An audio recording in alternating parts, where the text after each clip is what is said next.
மீட்சி காலத்தை பயன்படுத்தி தங்களின் நீதி பற்றாக்குறைகளை கட்டுப்படுத்தி குறைந்ததுதான். ஆனால் தமிழ்நாடு அதற்கு நேர்முறையாக செயல்பட்டது. முக்கியமான ஒவ்வொரு அடிப்படை சுட்டிக்காட்டிலும் கட்டமைப்பு ரீதியான பின்னடைவு சந்தித்தது. நீங்க பிடிஆர் அவர்கள் இருந்த இடத்துல, தங்கம் தென்னரசு அவர்கள் இருந்த இடத்தில் இவரையும் நிதியமைச்சராக பார்க்க வேண்டிய கால கொடுமை நமக்கு ஏற்பட்டிருக்கு. நீங்க எந்தவித தயக்கமும் இன்றி, எந்தவித கூச்சநாச்சமும் இன்றி மாற்றம் வேணுங்க, ஒரு மாற்றம் வரட்டுங்க அப்படின்னு விஜய்க்கு ஓட்டு போட்ட அத்தனை பேருமே இன்றைக்கு தலைகுனிந்து எப்படி நிம்மதியா தூங்குறது அப்படிங்கிற குற்ற உணர்வுக்கு குறைந்தபட்சம் ஆளாகணும். நீங்க ஒரு மாற்றம் வேணும்னு ஒரு வேலையை பார்த்து விட்டீங்க. மாற்றம் எப்படி இருந்திருக்கணும்? பிடிஆர் என்னங்க பெரிய இன்டலெக்சுவல், பிடிஆரை விட ஒரு இன்டலெக்சுவல் இறக்குறோம் பாருங்க அப்படிங்கிறதுக்கு பெயர் தான் மாற்றம்.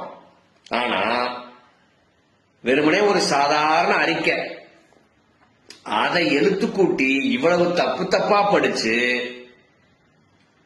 நீங்க ட்ரில்லியன் எக்கானமியை நோக்கி தமிழ்நாடு போய்கொண்டிருந்துச்சு. இன்னைக்கு இப்படியான நபர்கள் கையில் ஒட்டுமொத்த தமிழ்நாடும் சிக்கி, எனக்கு தெரிஞ்சு இந்த ஆட்சி முடிவதற்குள் தமிழ்நாடு குறைந்தது 50 ஆண்டுகள் பின்னோக்கி போகுதா இல்லையான்னு மட்டும் பாருங்க.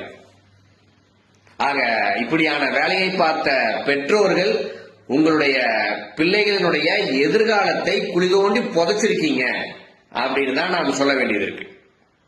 சரி, அவர் ஏதோ தப்பா பேசிட்டாரு விடுங்க, நீங்க அதிகாரிகள் வழி நடத்துவாங்க அப்படின்னு கூட சிலர் நினைக்கலாம். ஆனா இவர்கள் பின்னாடி இருக்கக்கூடிய அதிகாரிகள் எப்படி இருக்காங்கன்னு பாருங்க.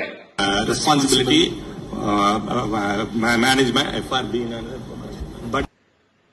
ஆக இந்த விரிவாக்கத்துக்கான அர்த்தம் கூட தெரியாத அதிகாரிகள் தான் இருக்காங்க. அப்படின்னா அமைச்சரும் இந்த அறிக்கையை தயார் பண்ணல, அதிகாரிக்கும் இந்த அறிக்கை என்னன்னு தெரியல. அப்படின்னா டெல்லி உட்கார்ந்து இந்த அறிக்கையை தயார் பண்ணி கொடுத்திருக்காங்களா அப்படிங்கறத அடுத்தது நம்ம யோசிக்க வேண்டியது இருக்கு.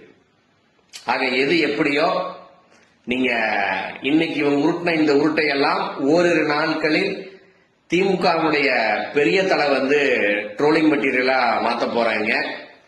2-3 நாட்கள்ல சட்டமன்றம் வேற கூட போகுது.